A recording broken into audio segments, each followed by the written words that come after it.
अब यम का पास ही दंड देगा इसे।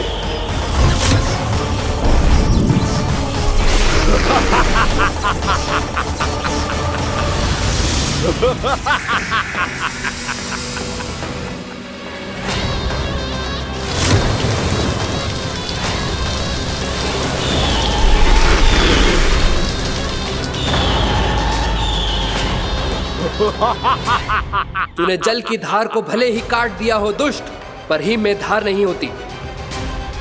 अब मेरी हिम शक्ति तुझे जमाकर नष्ट कर देगी।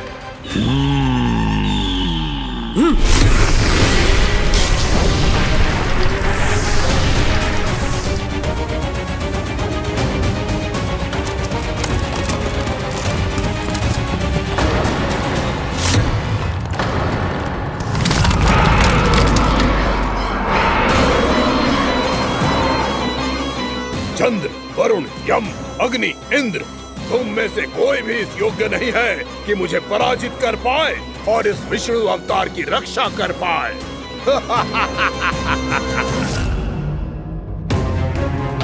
इस असुर को तो देवता कुछ ना बिगाड़ पा रहे हैं। अब क्या होगा खाना का? बकासुर, मैं अपनी किरणों की ताप से तुझे छल्दी छल्दी कर दूंगा।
पुत्र कार्तिकेय, इस असुर के उदर को फाड़कर अपने पिता के सखा श्री कृष्ण को मुक्त कराओ पुत्र।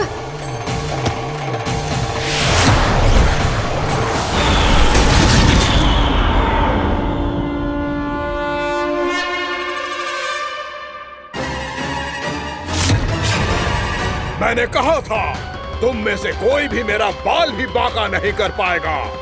तुम देवताओं का तो सामर्थ्य ही क्या, स्वयं देवों के देव महादेव भी मेरा कुछ नहीं बिगाड़ पाएंगे। कृष्ण को अपने उदर में ही पचा जाऊंगा मैं।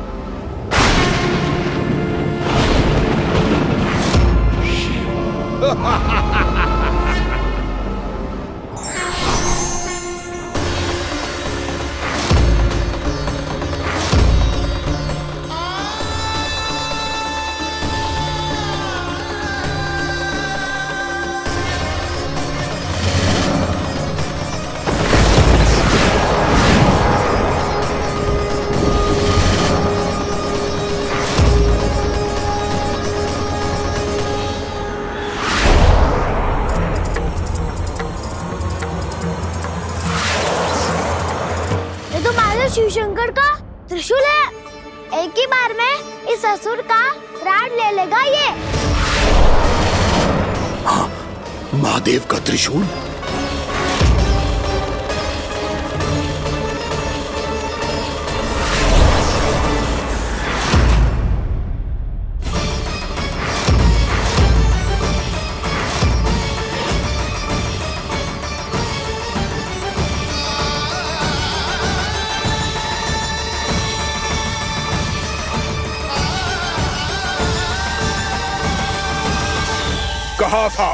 कहा था मैंने, स्वयं महादेव भी मेरा कुछ नहीं बिगाड़ सकते।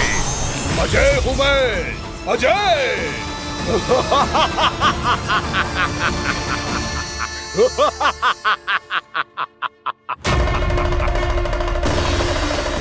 प्रभु, आपके त्रिशूल की महिमा तो अपरंपार है, तो फिर ये ठहर क्यों गया? आपने अपने त्रिशूल को वापस क्यों ले लिया महादेव? इस दुष्ट का संहार क्यों नहीं किया? क्योंकि इसकी मृत्यु मेरे हाथों नहीं, मेरे सखा नारायण के अवतार श्री कृष्ण के हाथों ही होगी, और यही विधि का विधान है। पर पिताजी, श्री कृष्ण तो इस असुर के उदर में फंसे हुए हैं, हम उन्हें मुक्त कैसे कराएंगे? ये उन्हें स्वयं ही मुक्त करेगा पुत्र। श्री कृष्ण अपने अपमान से क्रोधित नहीं होते, पर अपने भक्तों का अपमान वो क्षण भर भी सहन नहीं कर पाते। वकासुर यही भूल कर रहा है, हम सबका निरंतर अपमान करके वो उन्हें क्रोध दिला रहा है। वो ये नहीं जानता कि शीघ्र ही उन्हें अपने उदर में रख पाना उसके लिए असंभव हो जाएगा।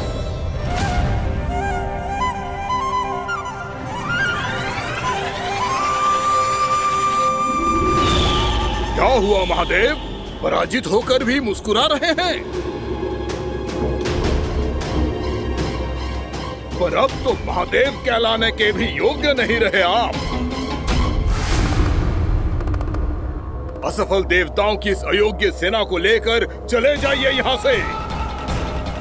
ना ये मेरा सामना कर सकते हैं और ना ही आप। मेरी शक्ति के सामने आप अक्षम हैं महादेव।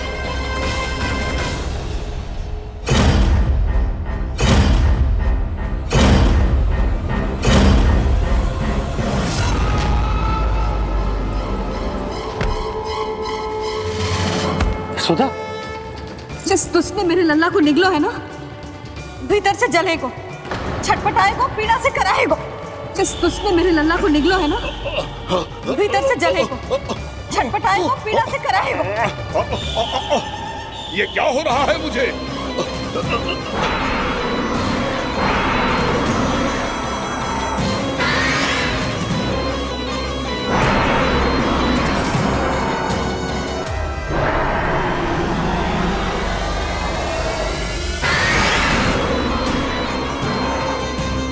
मुझे ऐसा क्यों लग रहा है जैसे भीतर से जल रहा हूं मैं?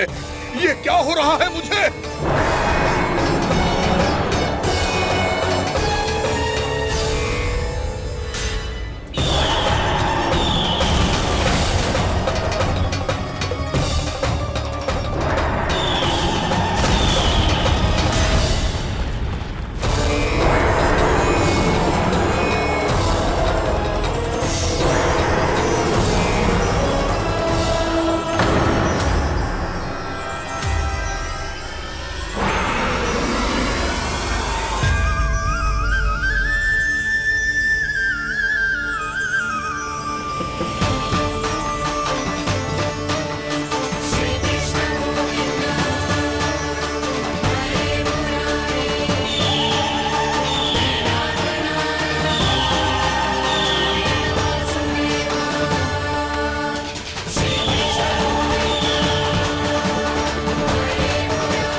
हे प्रभु, मैंने ऐसे कौन से कुकर्म किए थे कि मुझे ऐसी मृत्यु प्राप्त हुई?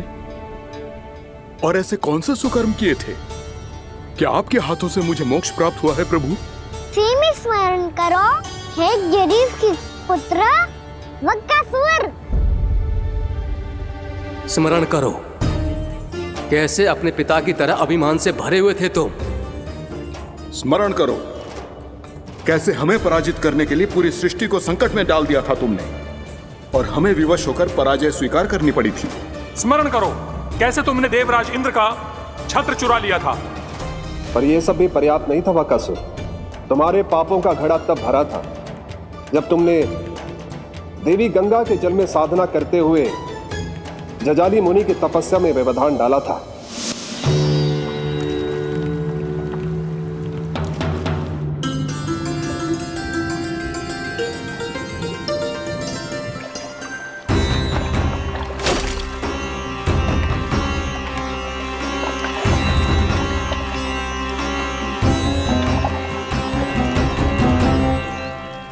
रुक क्यों गए चालक? नौका को आगे की ओर ले चलो। आगे बढ़ना उचित नहीं होगा महाराज।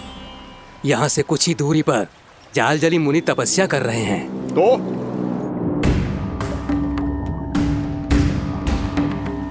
मेरे मत्स्य आखेट के क्षेत्र में इसने तपस्या करने की भूल की है। मेरे ही राज्य में मेरा कोई क्षेत्र मेरे लिए वर्जित हो, यह मुझे स्वीकार नहीं है। आपने पर्याप्त मत्स्य आखेट कर लिया है महाराज। यदि तुम इन मछलियों का आहार नहीं बनना चाहते हो, चुपचाप मेरी आज्ञा मानो। क्षमा, क्षमा महाराज।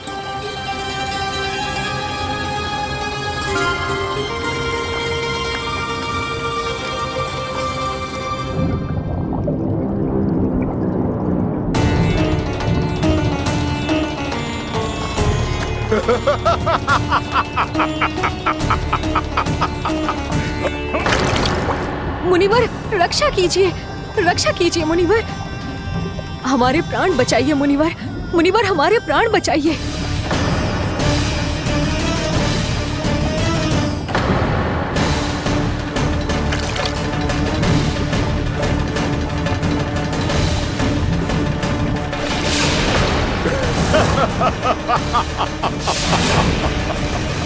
ठहर जाओ असुरराज। इन मछलियों को हानि ना पहुंचाओ। क्यों मुनि? अब मछलियां पकड़ने के लिए मुझे तुमसे आज्ञा लेनी पड़ेगी। तुमने तपस्या करने से पहले किससे आज्ञा ली थी? मां गंगा से, इस जल में रहने वाली सभी मछलियों से। इस उपकार के बदले इन सभी मछलियों को रक्षा करने का वचन दिया था। इसीलिए असुरराज, मैं शांति से कह रहा हूं, इस स्थान को अशुद्ध ना करो। चुपचाप यहां से चले जाओ, नहीं तो इसका परिणाम अच्छा नहीं होगा।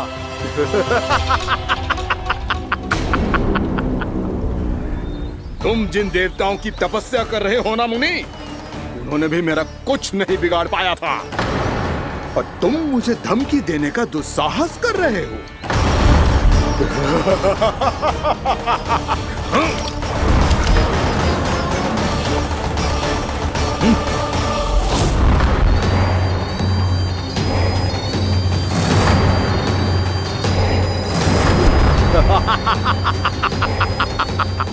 मूर्ख, विचारों से तो तू राक्षस है ही, और स्वभाव से उस बगुले की तरह है जो भूख ना होने पर भी उन निर्दोष मछलियों को आहार बनाता रहता है। इसलिए अभी इसी क्षण से तू बगुला का जीवन जिएगा। ये मेरा श्राप है, ये मेरा श्राप है।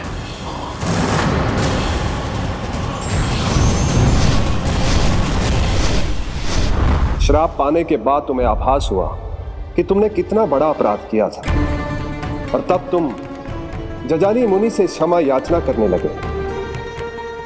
तुम्हारे अपराध बोध को जानकर मुनि श्रेष्ठ शांत हुए और उन्होंने तुम्हें वरदान दिया। श्राप से मुक्ति का एक ही मार्ग होता है असुर, पश्चाताप। तुम्हें अपने भूल का पश्चाताप है, इसीलिए मैं तुम्हें वरदान देता हूं। तुम्हें मेरे श्राप से मुक्ति अवश्य मिलेगी। स्वयं प्रभु श्री नारायण के अवतार इस बगुले के देह के बंधन से तुम्हें मुक्त करेंगे।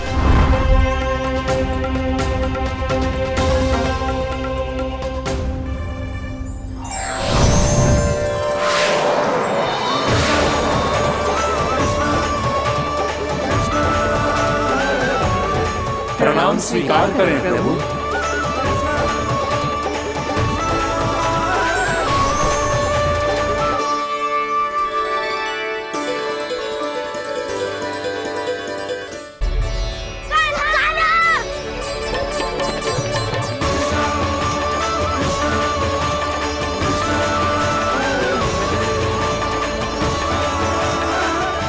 मुझे ना पता कि तुम सबने क्या देखो है, शायद जो देखो है, बस मैया से कछु मत ही बताना।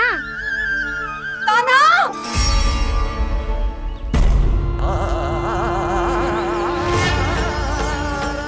कान्हा! मेरा लल्ला!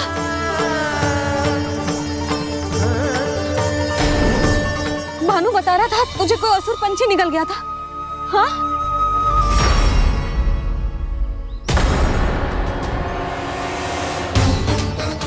हे नारायण, ये क्या है?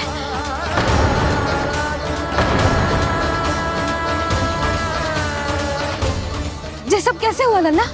हाँ? कोई बताएगा मुझे ये क्या है?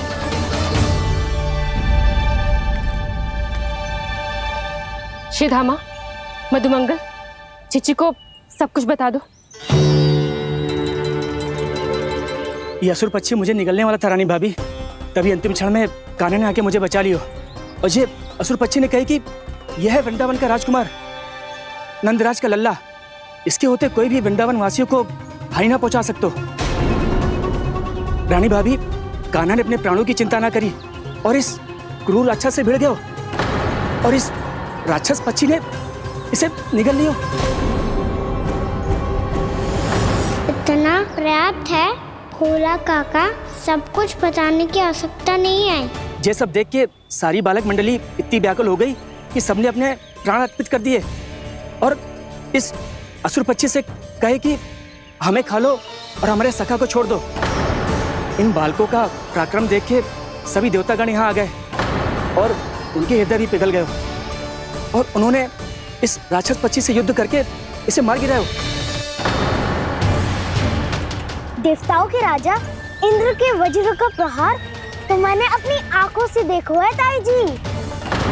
और फिर उसके बाद अग्निदेव ने अग्निवस्त्र का प्रहार किया। जय न काकी, वरुण देव, कार्तिकेय, यमदेव सबने मिलके युद्ध किया इस राक्षस से। कहा था अभी मत बोलना। अरे सब मिलके फंसा दोगे मुझे। भद्रकाली, हमारे शिव शंकर भी आए थे छोटी माँ। जाओ आप भी। बाबा साईता, मुझे लगता है कि ये कान्हा भी इन्हीं देवताओं में से एक है। संभव तो है चीची, स्मरण है पूतना और तृणावर्त के आक्रमण के समय भी ऐसा ही हुआ था। सभी राक्षस मारे गए थे पर अपने कान्हा को एक खरोच तक न आई थी। हाँ जीजी, मुझे लगता था कि श्री नारायण की विशेष कृपा है हमारे कान्हा पे, पर अब तो देख के लग रहा है कि हमारा कान्हा ही स्वयं श्री नारायण है। या फिर उनका अवतार है ये। अरे बस करो तुम सब, ऐसा कछु ना है। अरे जितनी बात सुनी है उससे तो यही लग रहा है कि कान्हा देवताओं और असुरों की युद्ध के बीच में फंस गया था। उसका इस सब से कोई लेना देना ना है। तो फिर इसके तन पे एक भी खरोच क्यों ना आया नंदराज? हाँ,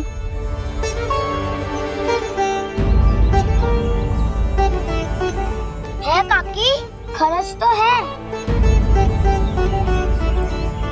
दिखा लल्ला। भैया बात पीड़ा आ रही है, कुछ करो ना। चिकोपिया भी ना अति करती है। श्री नारायण का अवतार हो तो इतनी तनिक सी खरोच पे ऐसे रो तो क्या? बस बहुत होगा। अब तो तुम सबने सीमा ही पार कर दी है। कभी से श्री नारायण बुलाते हो, कभी श्री नारायण का अवतार। तनिक कछु हो ना जाता है कि तुम सब कहानियां बुनने लगती हो।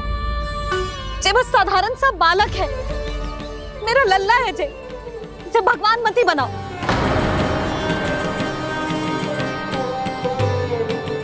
और तू, क्या आवश्यकता थी तुझे यहाँ आने की? हाँ, वो भी मुझे बिना बताए। मेरे साथ छल करके आए हो तू। अब तू घर चल, ऐसा दंड दूंगी ना कि मैया बहुत पीड़ा हो रही है, मैया बहुत पीड़ा हो रही है मैया। हाँ नन्ना, तू घर चल, मैं तुझे औषधि लगा दूंगी, हल्दी का लेप लगाऊंगी ना, झट से ठीक हो जाएगा। चल चल।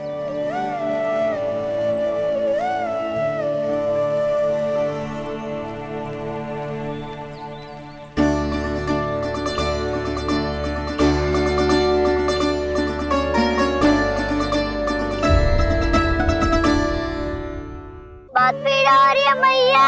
हाँ नन्ना, तू घर चल, मैं तुझे औषधि लगा दूंगी, हल्दी का लेप लगाऊंगी ना, झट से ठीक हो जाएगा। चल चल।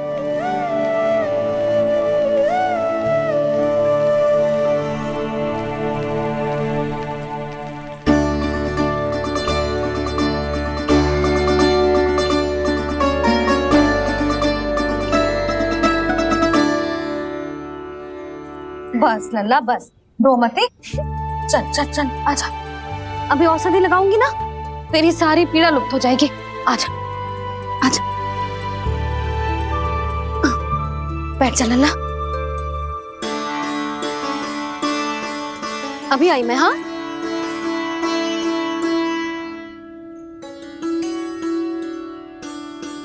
मैया। अरे तू अभी तक रो रो है? क्या कह रही थी सारी गोपियां? बता। के मेरा लल्ला श्री नारायण का अवतार है, दिव्य है, भगवान है। और जो भगवान इतनी छोटी सी चोट पे रोते हैं क्या? इतनी तो लगी भी ना है तुझे जितना तो तू आ ऊ कर रो है।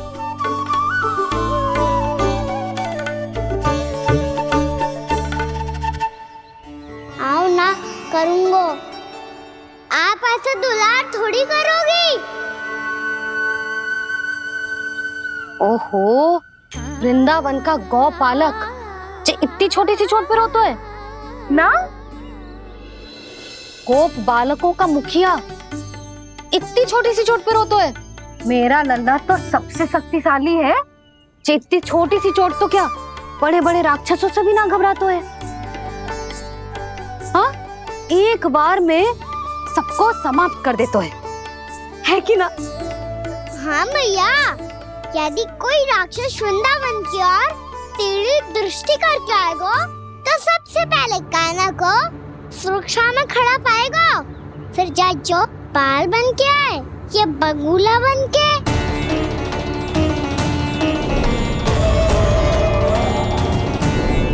ना लल्ला, सोचो भी मती, वृंदावन की सुरक्षा करना तेरा दायित्व ना है। तुझे और कोई संकट का सामना करने की आवश्यकता ना है। अभी तो मेरी पीड़िता का हरण कर रही थी, अचानक से क्या हो गया मैया को? कोई आवश्यकता ना है तुझे ऐसे संकटों का सामना करने की। आने दे आज तेरे बाबा को, सीधा सीधा बोल दूंगी, बहुत हो गए उनके तर्क वितर्क। मेरा फूल सा लल्ला वन में अकेले गौचारण के लिए ना जाएगो। आज बगुले ने निकल लियो, कल का छोर हो जाए तो नारायण ना करे, कहीं कछु ऊंच नीच तुझे कछु हो जाए तो मैं तो जीते जी मर जाऊंगी।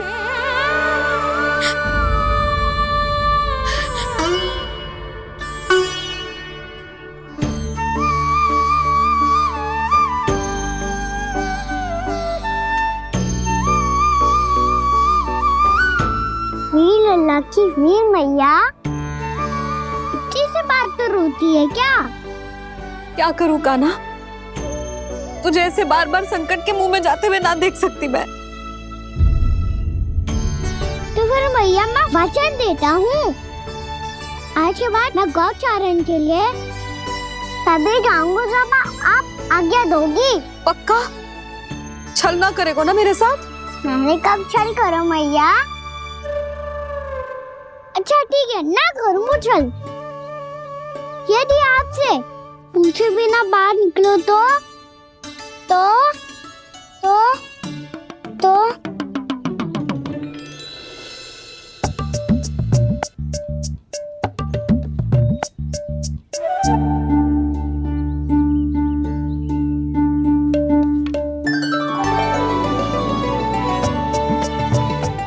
ये रही आपकी छड़ी और ये रही मेरी पीठ। चेक बिना तापर तोड़। ठीक है, जब तूने अपना दंड निर्धारित कर ही लियो है तो सोच ले, अब अगर तूने मेरी बात ना मानी तो तोड़ तोड़ छड़ी पड़ेगी, समझ आई?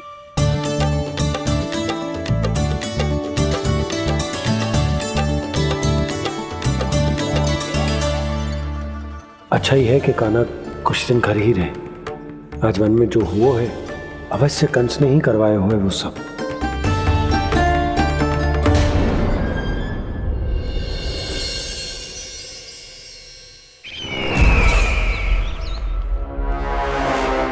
आपका ये धनुष तो सबसे अधिक शक्तिशाली था महाराज, ये कैसे टूट गया? कहीं ये बकासुर की पराजय का संकेत तो?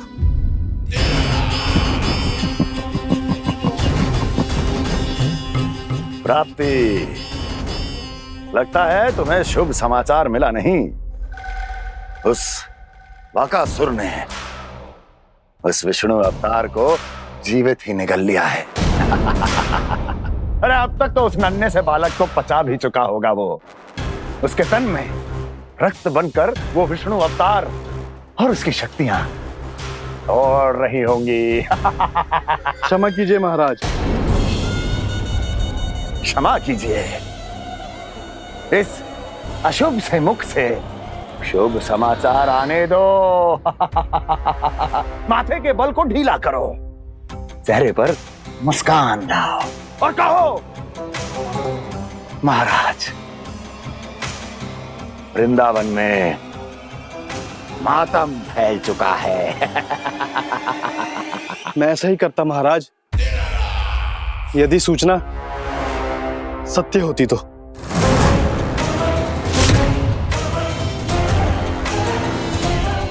कहना क्या चाहते हो?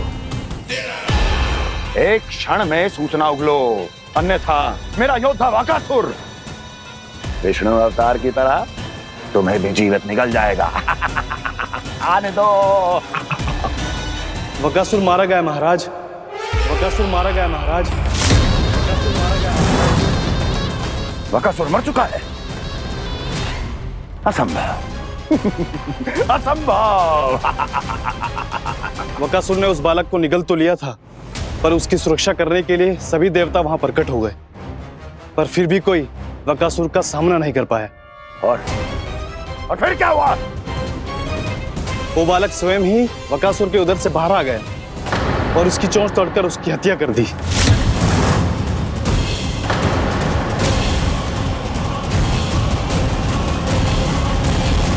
वन में बकासुर की चोंच टूट गई और यहाँ आपका ये धनुष।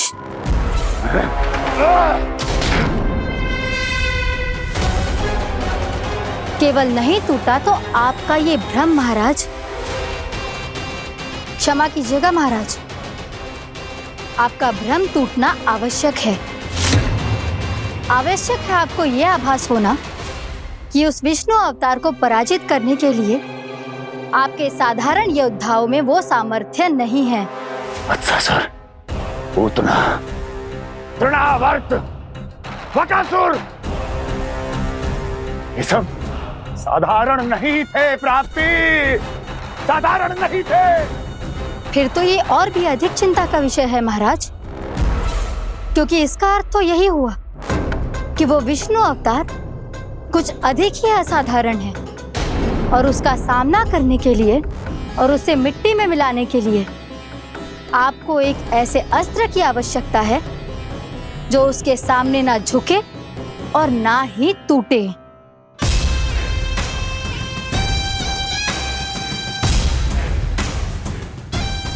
तो फिर मैं ऐसा ही असतर ढूंढूंगा, चाहे आकाश पाताल एक क्यों ना करना पड़े मुझे, 10 दिशाएं 14 भुवन क्यों ना नापने पड़े मुझे, मैं उस असतर को अवश्य ढूंढ निकालूंगा जो उस विष्णु अवतार के प्राणों की डोरी इस धनुष की तरह तोड़ सके।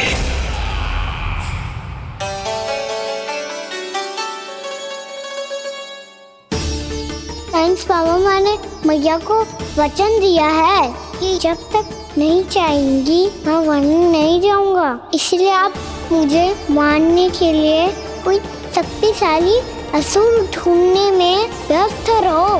कुछ दिन तब तक मैं व्यस्त रहूंगा अपनी मैया की सेवा करने में।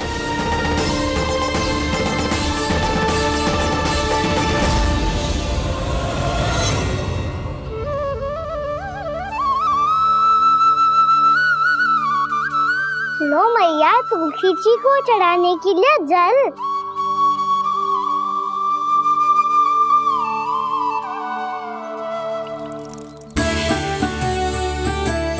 लो मैया और आटा।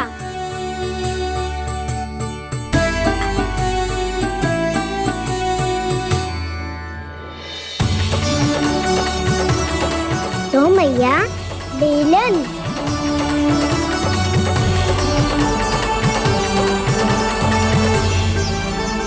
ले तनी खा ले। ओ मैया भूख ना लगी है। बिना भूख के खाने से क्या लाभ? और तेरा जब पेट तो कह रहा है कि उसे भोजन चाहिए। और लाभ कैसे ना लल्ला? भोजन का लाभ है ना, तन को पोषण मिलेगो, स्वास्थ्य बनेगो, जे तेरी भुजाओं में शक्ति आ जाएगी ताऊ के जैसी, ताऊ से भी अधिक। तेरे जे केस भी लंबे हो जाएंगे। सच्ची मैया? सच्ची। माप के देख लियो नित्य दिन। तनी खा।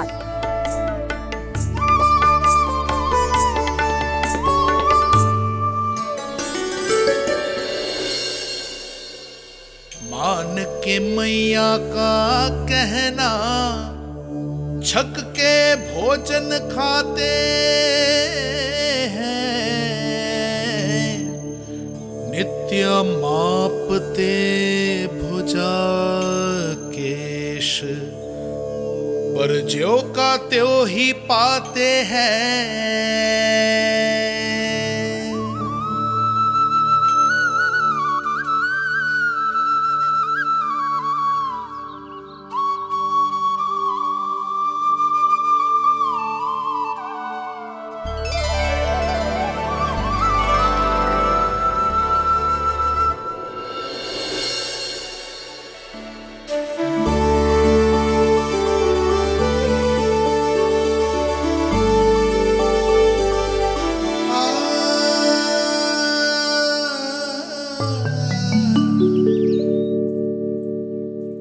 ले लल्ला फल खा ले। ना मुझे ना खाने फल वल। क्यों? लंबे केस और शक्तिशाली भुजाएं ना चाहिए? व्यर्थ है ये सब। पिछले 10 दिनों से देख रहा हूँ, ना केस लंबे हुए हैं, ना भुजाएं शक्तिशाली बनी है। 10 दिन में कछु ना होने वाला। 10 सप्ताह ऐसे खाएगो ना, तब जाके कछु बदलाव दिखेगो। समझ आई? चल अब खा ले। वैसे भी मुझे बहुत सारी तैयारियां करनी है आज। इसीलिए भैया एकादशी के व्रत के लिए लल्ला। सुनो जी, सारी सामग्री आ गई? हाँ, तुमने जो कही थी सब ले आए हूँ।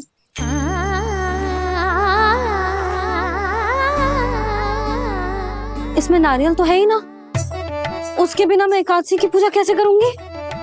यशोदा, मैंने भोला से कह दिया, वो लेकर आते ही होगा। घबराओ मत। कैसे ना घबराओ जी, आपको पता है ना एकादशी का व्रत मेरे लिए कितना महत्वपूर्ण है। पतो है। अरे इसमें तो दिए भी ना है। दिए ना है? अब मैं अभी लेकर आता हूँ। आप रहने दो, मैं ही लेके आती हूँ। भक्त भोला राम के यहाँ से है? भक्त भोला राम? मेरा अर्थ है कुमार भोला यहाँ के यहाँ से। हाँ हाँ वो ही।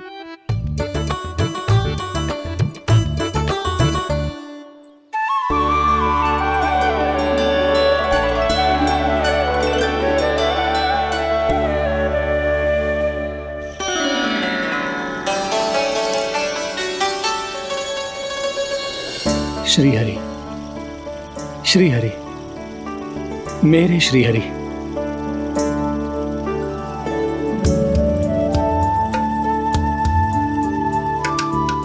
मेरे श्रीहरि। भोला राम, मेरी मटकी तैयार है? मेरे श्रीहरि।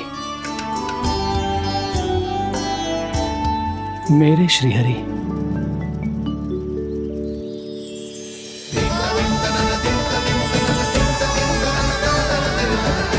भोला राम,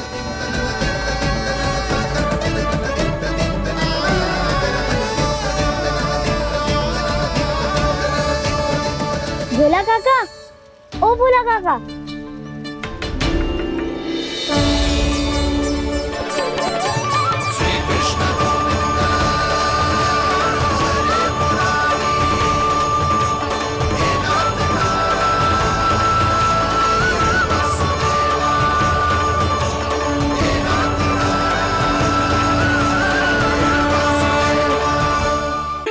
श्री हरि प्रसन्न हो गए।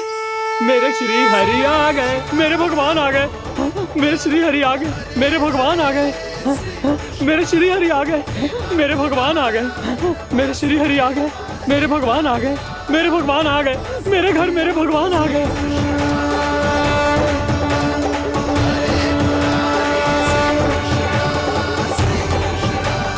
मेरे घर आ गए, मेरे श्री हरि आ गए। हाँ, मेरे श्री हरि आ गए। ये तो बावले थे ही, अब बालकन को भी साथ में मिला लिए। उज्जवल क्या कर रहा है? अरे ठहर जा भोला।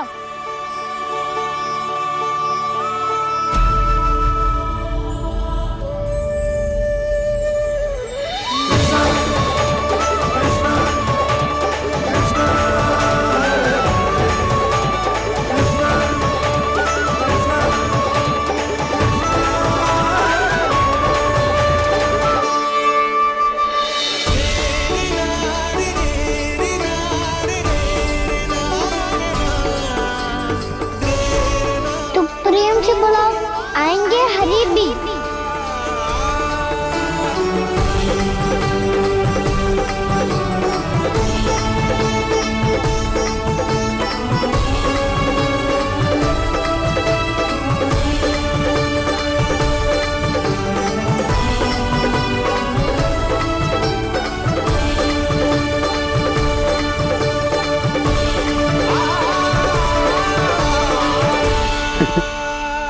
क्या वो गाना?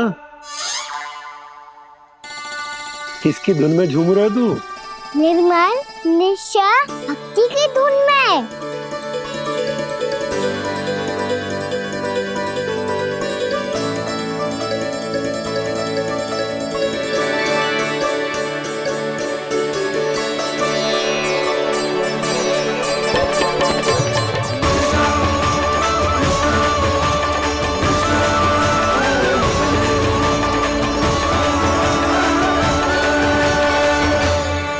अरे क्या हो गया इन्हें? बावले हो गए हैं क्या? ठहरो, कोई आवश्यकता ना है ऐसे बावलों की तरह नाचने की।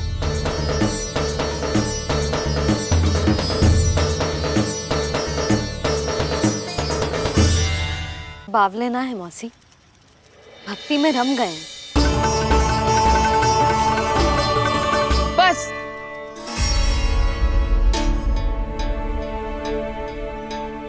हम सब कब से खड़े हैं यहाँ, पर तुम्हें कुछ ध्यान ही ना है।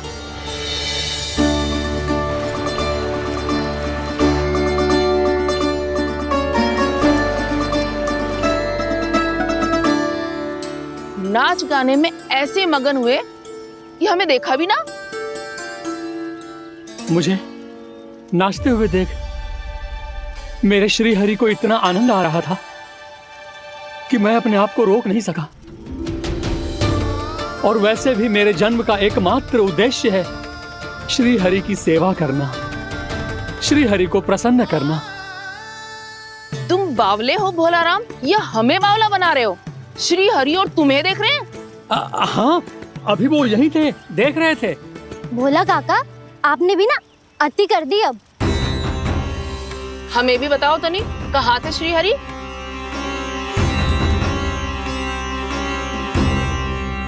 ना जाने अपना उपहास करवाने में क्या आनंद आता है इन्हें। देखो, अब तुम सच मानो या झूठ, लेकिन हमरे श्री हरि यहीं थे, इसी चाक पर अभी। हाँ लो सुन लो इस मूर्ख की बात।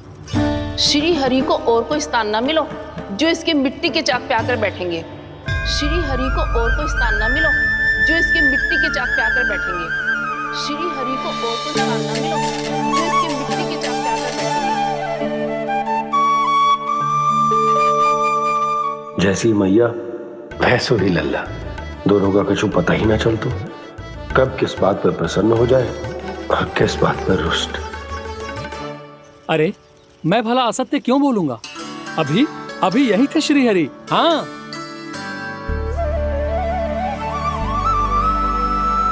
हाँ, जैसे श्री हरि को तो कोई कार्य है ही ना, वो तो आतुर होके बैठे रहते हैं कब तुम हरि हरि बुलाओ और वो दौड़े चले आए। भगवान तो भक्तों के पास आने के लिए सदैव आतुर रहते हैं, बल्कि सत्य तो यह है कि भक्तों के मन में ही निवास करते हैं भगवान।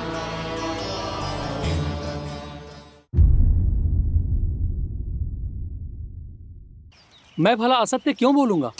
अभी अभी यही थे श्री हरि। हाँ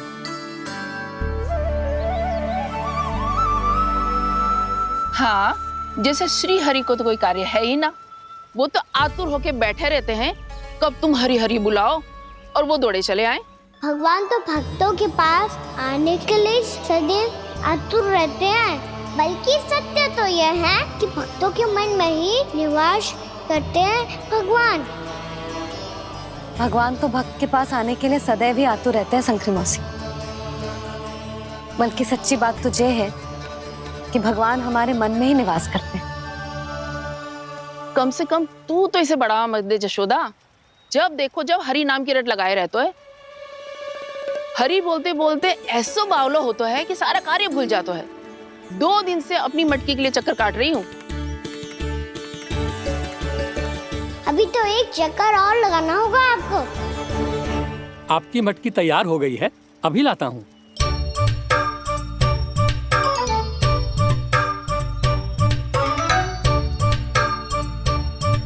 लो जी मटकी।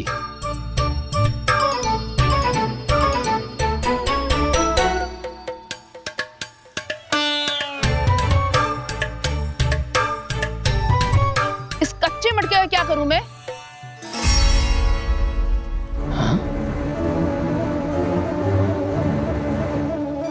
पर इसे तो मैंने भट्टी में पकाया था।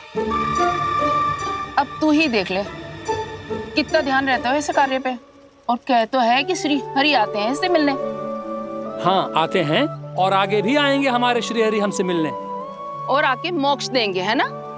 मांगूंगा तो मोक्ष भी दे देंगे, मांगूंगा तो मोक्ष भी दे देंगे, मांगूंगा तो मोक्ष भी दे देंगे। अभी तो ये बता कि तू मुझे मेरी मटकी कब देगो? और मेरी मांग कब पूरी करोगी भोला राम जी? मेरो घड़ा मेरे दिए तो तैयार है ना कल एकादशी की पूजा और व्रत के लिए। एकादशी का व्रत? हाँ, एकादशी का व्रत।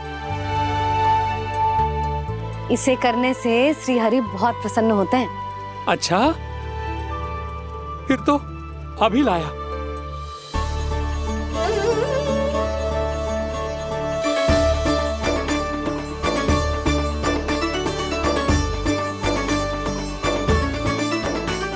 लो जी आपके दिए।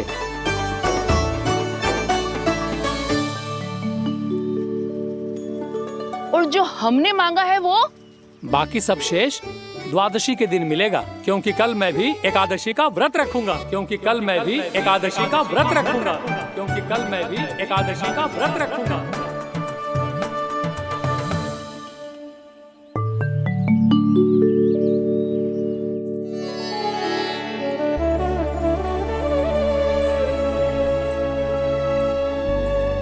जानकी, फूलों का प्रबंध हुआ कि ना? हाँ भाभी, जे रहे।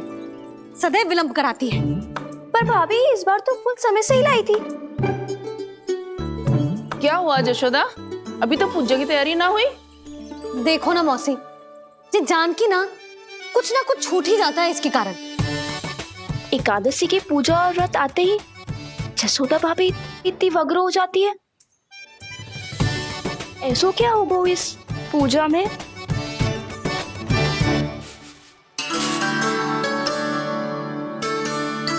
ये थाली में रोली चंदन रखने से, दिया जलाने से के होगो? आपको पता भी है एकादशी का व्रत क्यों रखते हैं? क्या महत्व है इसका? लो, जे तो मैं जसोमती रानी से पूछना भूल ही गया। पर हाँ भगवान, मेरे लिए इतना ही पर्याप्त है कि इस व्रत को रखने से मेरे श्रीहरि हमसे प्रसन्न हो जाएंगे।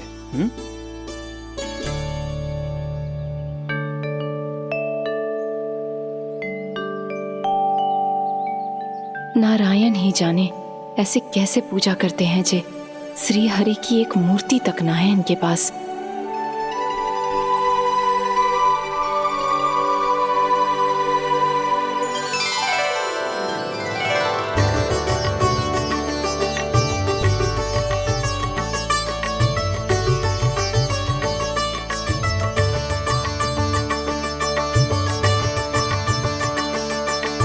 प्रभु, न तो मेरे पास मूर्ति है और ना तो इस व्रत के विधि विधान के बारे में मुझे जानकारी है और ना ही मुझे इसके महत्व के बारे में जानकारी है, पर फिर भी मैं करना चाहता हूं।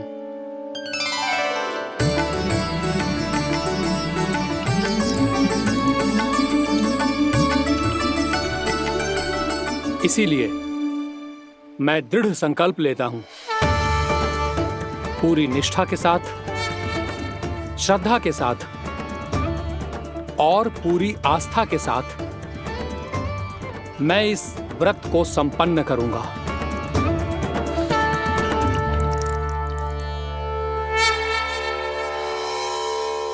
हम संकल्प लेते हैं कि एकादशी के व्रत को पूरी निष्ठा के साथ संपन्न करेंगे।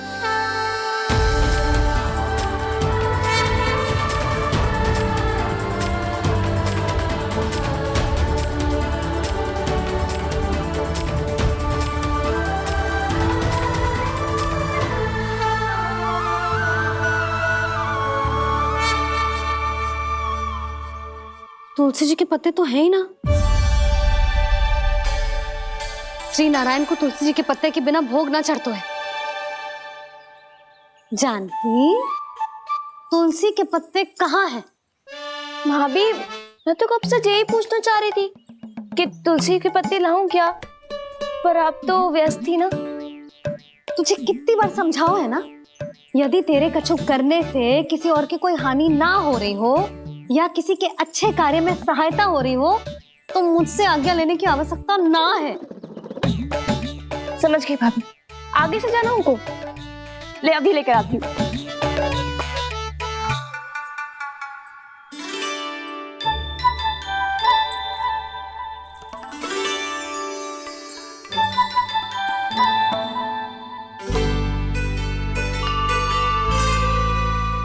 ताऊ, आपने पहले ये व्रत करो है?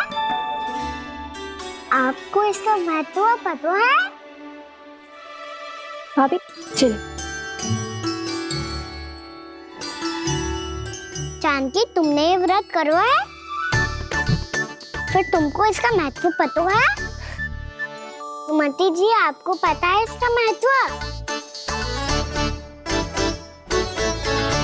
कान्हा, क्यों तंग कर रहे हो सबको?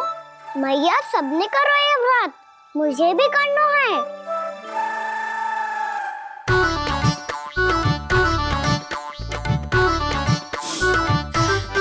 ये व्रत केवल बड़ों के लिए होती है लल्ला। जब आप ये व्रत कर सकती हो, बाबा कर सकते हैं, ये सारी गोपियां कर सकते हैं, वो भी कर सकते हैं, तो मैं क्यों ना कर सकता? क्योंकि तू कल तक भूखा ना रह पाएगो लल्ला। जब भक्त रह सकते हैं, फिर मैं क्यों नहीं रह सकता? मेरा अर्थ है कि नारायण के भक्त मैया, मैया मान जाओ ना, मुझे करने दो ना ये व्रत। अपनी लल्ला पे आप विश्वास ना है आपको? विश्वास है। अच्छा ठीक है, तू भी कर ले।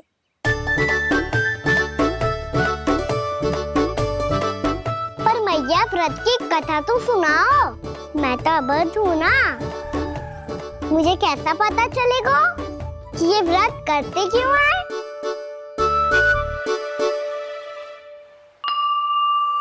प्रभु, मुझ अबोध को कैसे पता चलेगा कि इस व्रत का क्या विधि विधान होता है और क्यों रखा जाता है और इसका महत्व क्या होता है? मुझे तो आप ही बता सकते हैं प्रभु। जब व्रत कर रहे हैं तब उसका महत्व भी पता होना चाहिए ना। बताओ ना मैया, क्यों रखते एकादशी का व्रत? इसके लिए तो तुझे एकादशी की कथा सुननी होगी। सुनेगो ना?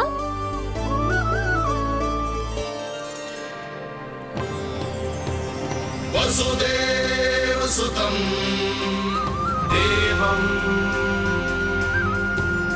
कंसचाणूरमर्दनम् श्रीहरि,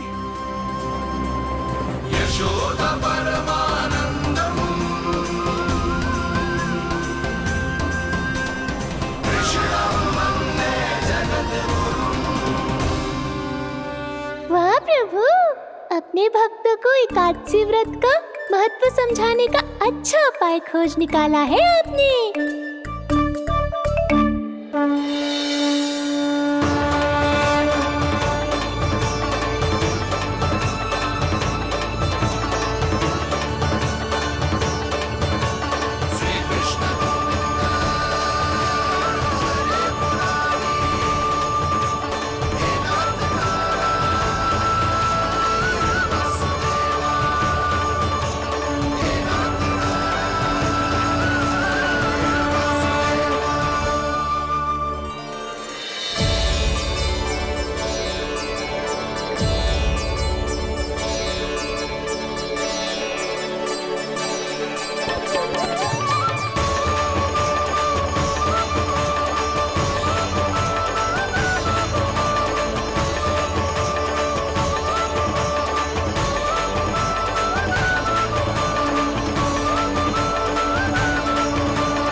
अब सब जन एकादशी के व्रत की कथा ध्यान से सुनना, तभी जे व्रत पूरा माना जाएगा। समझो लल्ला?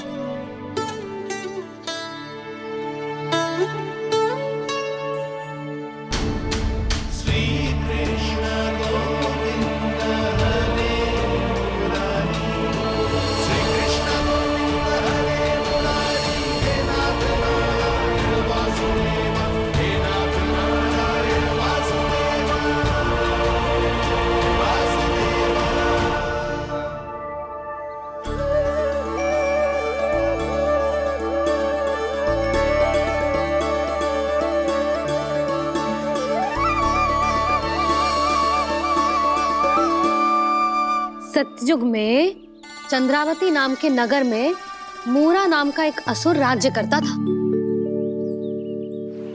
ओम ब्रह्मदेवाय नमः।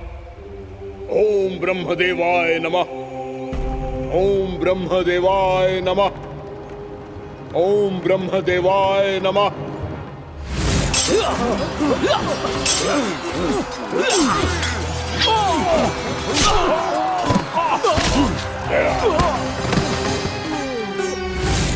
ओम ब्रह्मदेवाय नमः। ओम ब्रह्मदेवाय नमः। जब उसने देवताओं के हाथों असुरों की पराजय देखी, तब वो वरदान पाने के उद्देश्य से ब्रह्मा जी की तपस्या करने चला गया।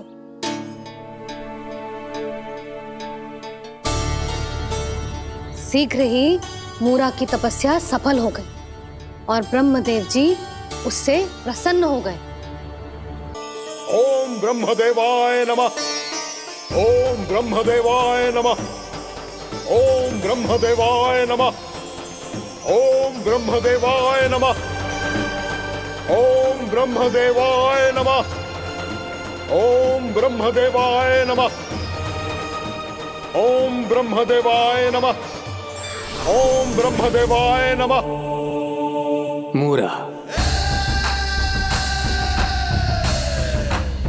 प्रणाम ब्रह्मदेव। तुम्हारी तपस्या सफल हुई। बोलो, तुम्हें क्या वर चाहिए? सृष्टि के रचयिता ब्रह्मदेव, कृपया मुझे ऐसा वरदान दीजिए जिसकी सहायता से मैं त्रिलोकी विजयी बन जाऊं और कोई देवता मुझे पराजित ना कर सके।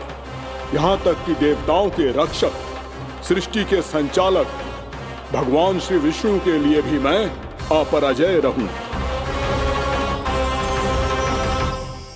तथास्तु, तथास्तु, तथास्तु। प्रणाम ब्रह्मदेव।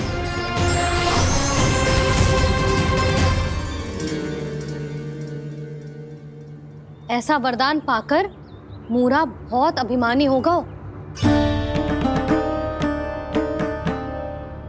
यक्षों, किन्नरों, यहाँ तक कि देवताओं को भी युद्ध के लिए ललकारने लगो, पर किसी ने भी उसकी ललकार को स्वीकार ना करो, क्योंकि सभी उसकी शक्ति से बहुत भयभीत थे और उसके सामने युद्ध किए बिना ही अपनी पराजय स्वीकार करने लगे। और फिर दंभ में आके उसने स्वर्ग लोक पर भी आक्रमण कर दिया और देवराज इंद्र तक को चुनौती दे डाली।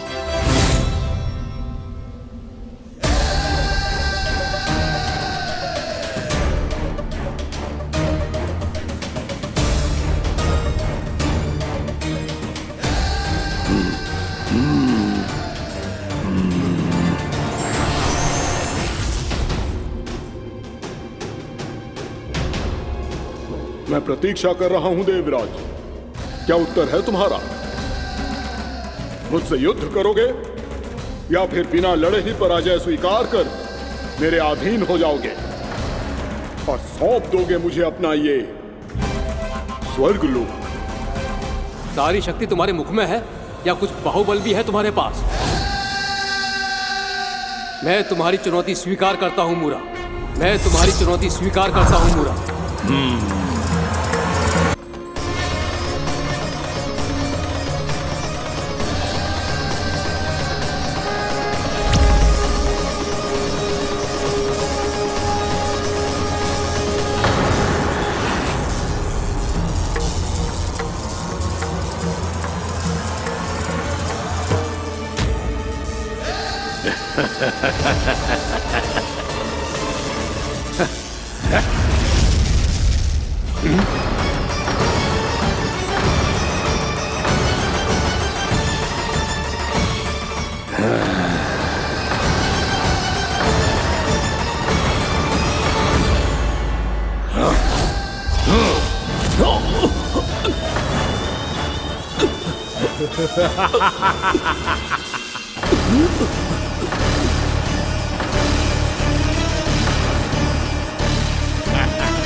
खैरिए देवगण, असुर राज मूरा को ब्रह्मदेव का आशीर्वाद प्राप्त है। आप में से कोई भी इन्हें पराजित नहीं कर पाएगा।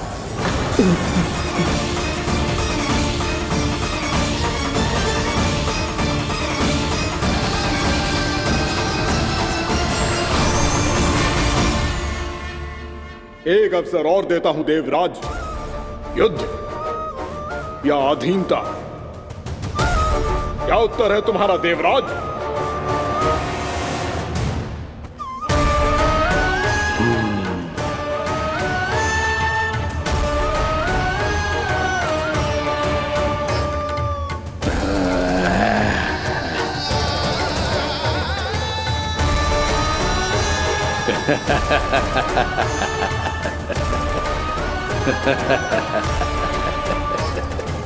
इंद्र और सभी देवताओं ने मूरा के आतंक में आके उससे भयभीत होके अपना सिंहासन छोड़ दियो। अब मूरा स्वर्ग का अधिपति बन गयो और शीघ्र ही उसने अन्य सभी असुरों को स्वर्ग में निवास करने के लिए आमंत्रित कर दियो। और इस प्रकार से वो धीरे धीरे तीनों लोकों का सम्राट बन गयो। उसे किसी ने रोका नहीं मैया? ना लल्ला, इतना साहस किसी में था ही ना। और फिर ये निश्चित करने के लिए कि भविष्य में किसी और असुर की मृत्यु ना हो, वो यमराज पे भी विजय प्राप्त करने के लिए यमलोक की ओर प्रस्थान कर दियो। वो तो अपने आप को और सभी असुरों को अमर बनाना चाहता था। पर देवता और यमराज भी उसकी ये योजना समझ गए थे। इसीलिए उसके आने से पहले ही सारे देवताओं ने श्री नारायण से सहायता के लिए गुहार लगाई। अब केवल आप ही कुछ कर सकते हैं प्रभु। अभी तो मूरा केवल त्रिलोक का स्वामी है, और यदि उसने यमलोक भी जीत लिया तो वो जीवन को ही नियंत्रित नहीं करेगा प्रभु, वो मृत्यु का भी स्वामी हो जाएगा। ऐसे में पहले सृष्टि का संतुलन तो नष्ट होगा प्रभु, और फिर स्वयं सृष्टि ही नष्ट हो जाएगी। ऐसा नहीं होगा यमदेव, नियति ऐसा होने ही नहीं देगी। विधि रचेगी खेल और मैं बनूंगा माध्यम। असुर राज मुरा का सामना मैं करूंगा। बस आप मुझे चुनौती देने के लिए उसे तैयार कर लीजिए, चाहे उसके लिए आपको साम दाम दंड भेद कोई भी उपाय क्यों ना अपनाना पड़े।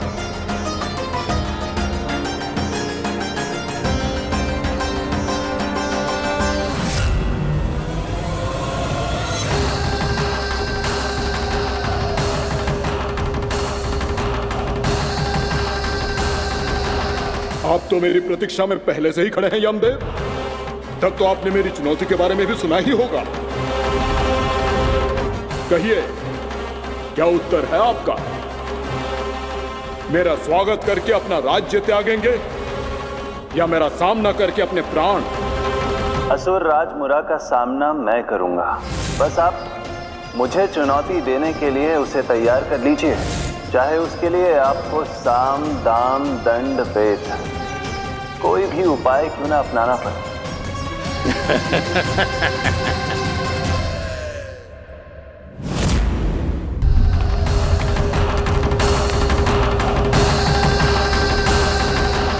आप तो मेरी प्रतीक्षा में पहले से ही खड़े हैं यमदेव। तब तो आपने मेरी चुनौती के बारे में भी सुना ही होगा। कहिए, क्या उत्तर है आपका? मेरा स्वागत करके अपना राज्य त्यागेंगे या मेरा सामना करके अपने प्राण? हे असुर श्रेष्ठ, मैं आपकी अधीनता स्वीकार करने के लिए तैयार हूं। बस एक विनती है मेरी। शर्त को विनती का नाम देकर बहलाना चाहते हो मुझे यमराज? असुर राज मूरा के सामने शर्त रख पाओ, इतना सामर्थ्य नहीं है तुम में। इसका आभास है मुझे असुरराज, पर मैं आपकी अधीनता स्वीकार करूं इससे पहले आपको स्वामी धर्म का पालन करना होगा। मेरे पुराने स्वामी के क्रोध से मेरी रक्षा करनी होगी आपको। कौन है तुम्हारा पुराना स्वामी? भगवान श्री नारायण। और छोटी माँ, मूरासुर को तो श्री नारायण से भी रक्षा का वरदान प्राप्त था ना? यही तो श्री नारायण की लीला थी बलराम। पर वो राक्षस अपने दम में जे समझ ही ना पाओ कि वो क्या भूल करने जा रहा है, और पहुंच गो भगवान श्री नारायण को चुनौती देने के लिए।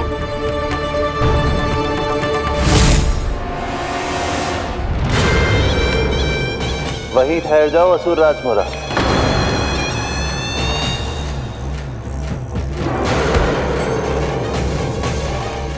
यहाँ क्यों आए? आपको पराजित करने और ये वैकुंठ जीतने, ताकि मैं यमलोक का स्वामी बन सकूं। फिर आओ, युद्ध भूमि में मेरा सामना करो।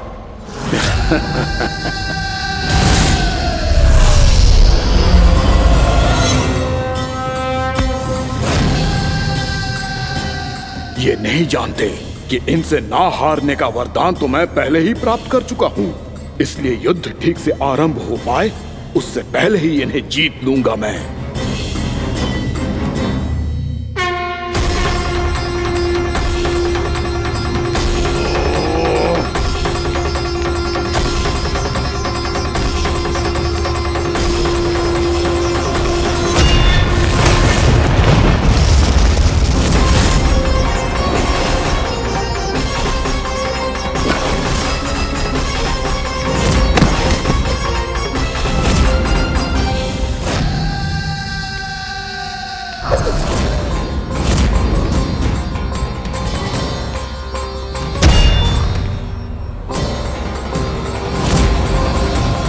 और इस प्रकार ये युद्ध वर्षों वर्षों तक चलता रहो। दोनों योद्धा पूरे ब्रह्मांड में अनेक अस्त्रों शस्त्रों के साथ युद्ध करते रहे।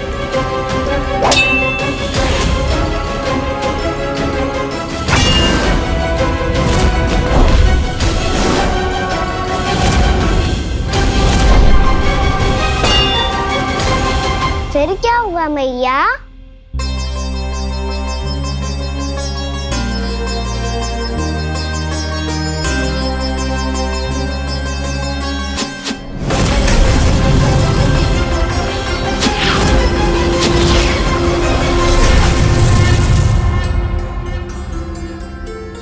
उस युद्ध को कभी समाप्त हुआ हो, पर कैसे? शीघ्र ही वो राक्षस थक गौ लल्ला।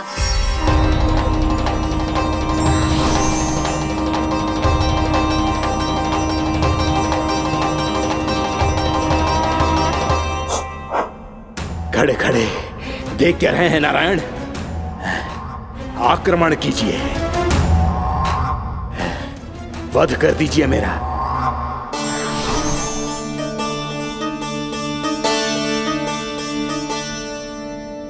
मैं तुम्हारी वीरता से प्रभावित हूं, इसीलिए इतनी थकान की स्थिति में मैं तुम जैसे वीर पर आक्रमण नहीं करूंगा। जाओ विश्राम करो। यदि फिर से युद्ध करने की इच्छा हो तो तुम्हारा स्वागत होगा।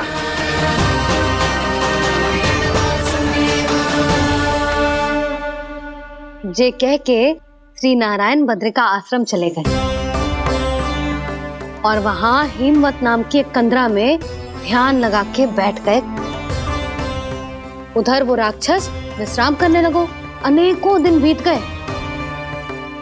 और अब वो राक्षस मूरा फिर से स्वस्थ होके बलवान हो गया था।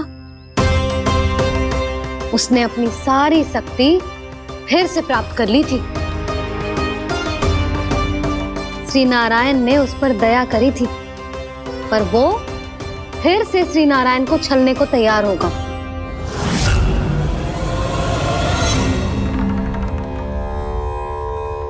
ध्यान में बैठे बैठे श्री नारायण योग निद्रा में चले गए, पर दुष्ट मूरा इसी अवसर का लाभ उठा के उनकी कंदरा में घुस आयो ताकि वो सोते हुए श्री नारायण पे आक्रमण कर सके।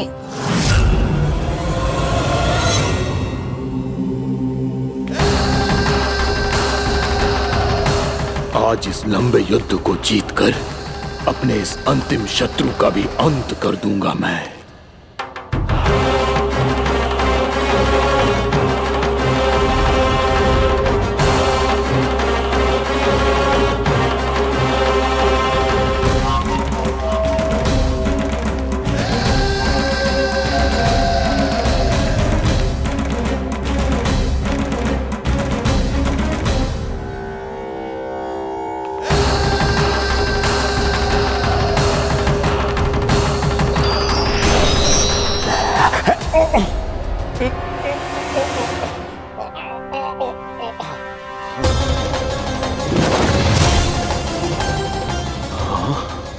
दुष्ट राक्षस, प्रभु ने तुझ पर दया की, तुझे संभलने का अवसर दिया। तू इन्हीं पर ही छल से वार करने चला है।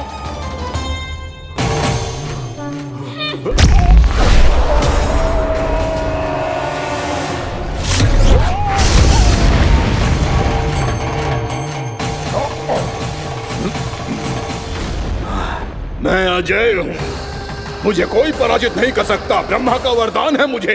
तूने नारायण से अपराजय होने का वरदान मांगा था मूर्ख, उनकी शक्ति से नहीं।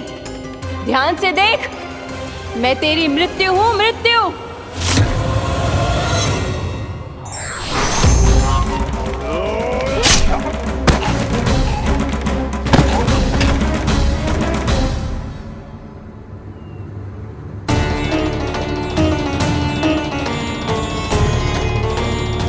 वो देवी कौन थी छोटी माँ? और कौन बलराम, वो ही तो थी देवी एकादशी।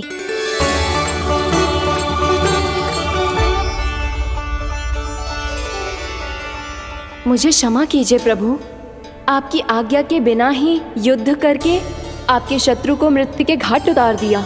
क्षमा नहीं, आपकी तो प्रशंसा होनी चाहिए देवी। असुर राज को मारकर आपने सभी देवताओं को मुक्त करवाया है। इस पापी के अहंकार से तीनों लोकों की रक्षा की है आपने।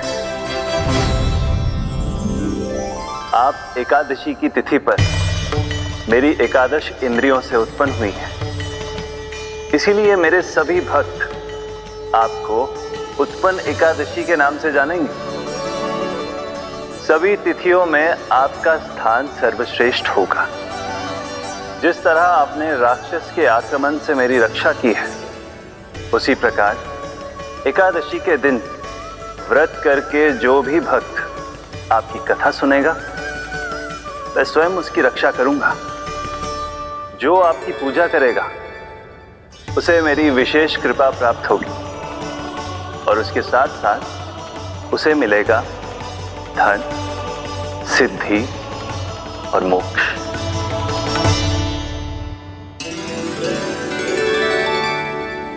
इसीलिए आज के दिन व्रत रखने का बहुत अधिक महत्व होता है।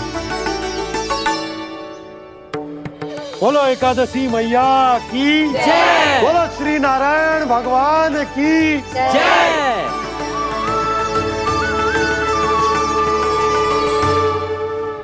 प्रभु की कृपा से एकादशी का महत्व भी पता चल गो और मेरा व्रत भी सफल हो गो।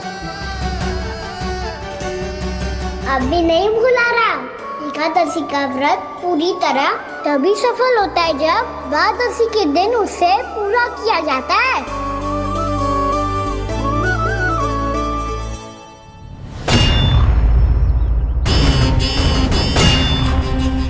आवश्यक है आपको यह आभास होना कि उस विष्णु अवतार को पराजित करने के लिए आपके साधारण योद्धाओं में वो सामर्थ्य नहीं है। वो विष्णु अवतार कुछ अधिक ही असाधारण है।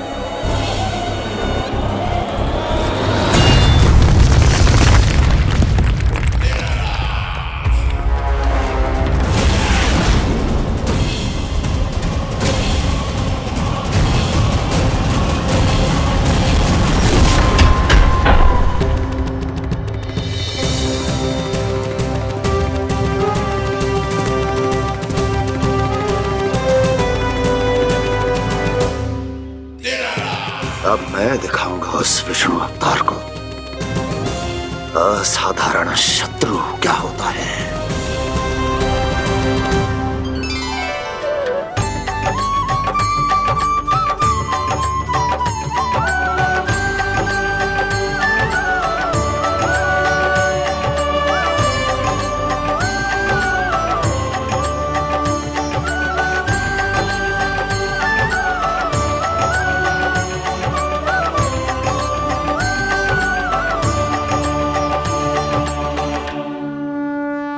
मामा अधीर हो रहे हैं, पर मैया ने मुझे अभी तक बाहर जाने की आज्ञा नहीं दी है। अभी उन्हें किसी और राक्षस को यहाँ भेजने से रोकने के लिए मुझे ही कुछ करना होगा।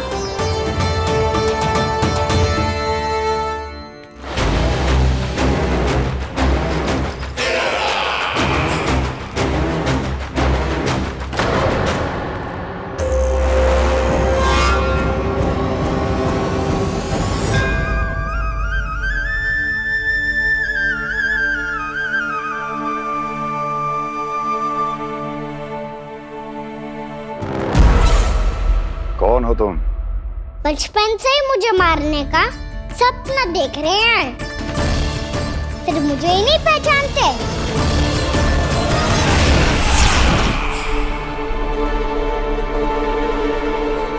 बचपन से विष्णु अवतार। कोई कान्हा बुलाता है तो कोई मुरलीधर पुकारता है, कोई माखन चोर कहता है, कोई कहता है चिच्चोर। पर विष्णु अवतार इस नाम से तो बस आप ही मुझे बुलाते हो मामा जी। इतना साहस कि तू यहां आ गया।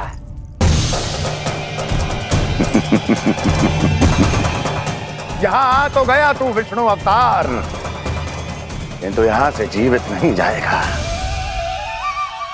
तेरे शीश को तेरे धड़ से अलग कर दूंगा मैं।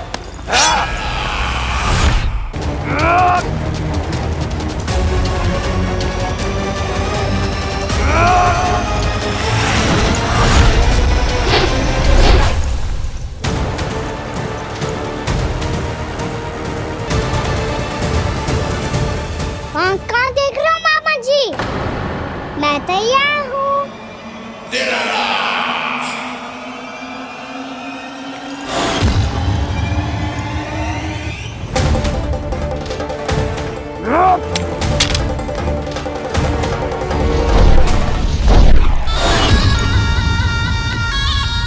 मामा जी, आप सदैव इसी तरह क्रोध में रहते हो क्या?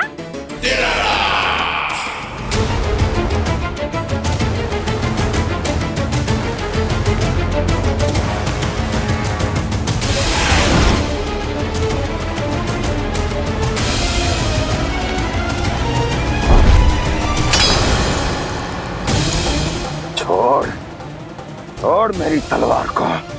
छोड़ो तो तब जब पकड़ा हूँ।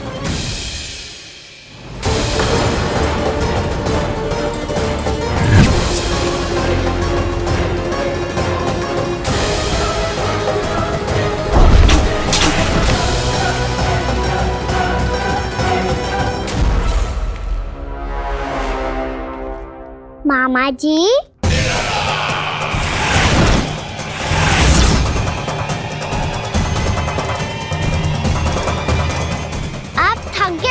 थोड़ा विश्राम कर लो। आपका तो पता नहीं, मैं अवश्य थक गया हूँ।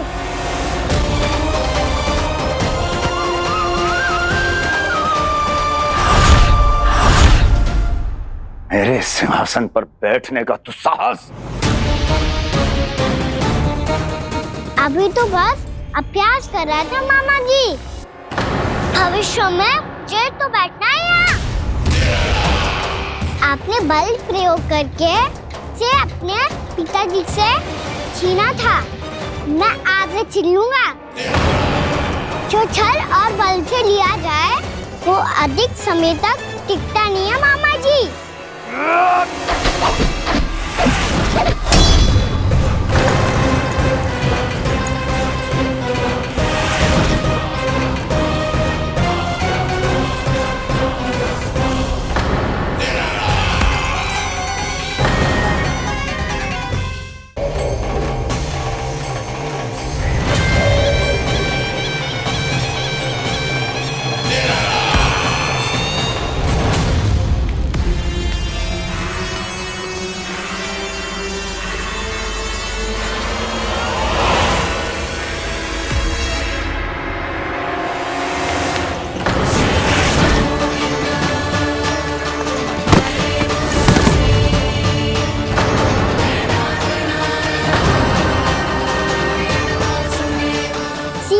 आपको ये सिंहासन छोड़ना होगा।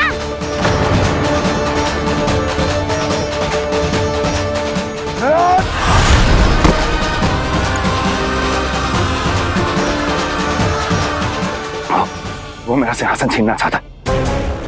वो आ रहा है, वो आ रहा है। सैनिकों, दुर्जन, बंद कर दो सभी द्वार और झरों के, सब के सब। इसकी हर संभावना पर इतना कड़ा पहरा बिठा दो कि ना तो कोई महल के भीतर आ सके, ना तो बाहर जा सके। मुझे महल की चप्पे चप्पे की सूचना चाहिए। जाओ।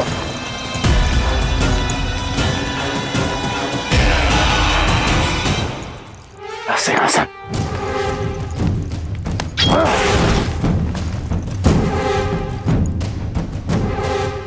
अब आ, दुष्ट मायावी, ए छलिया विष्णु अवतार, मैं कंस तेरी प्रतीक्षा कर रहा हूँ। देखता हूँ मेरे सिंहासन पर कैसे बैठता है तू। मुझे तो बस कुछ समय चाहिए था, वो मिल गया। अब करते रहिए आप प्रतीक्षा।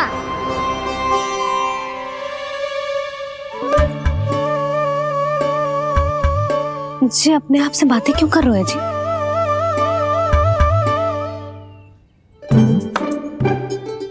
आप मुस्कुरा क्यों रहे हो? ना कछु ना। बताओ क्यों मुस्कुरा रहे हो? तुम्हीं पर गए जी।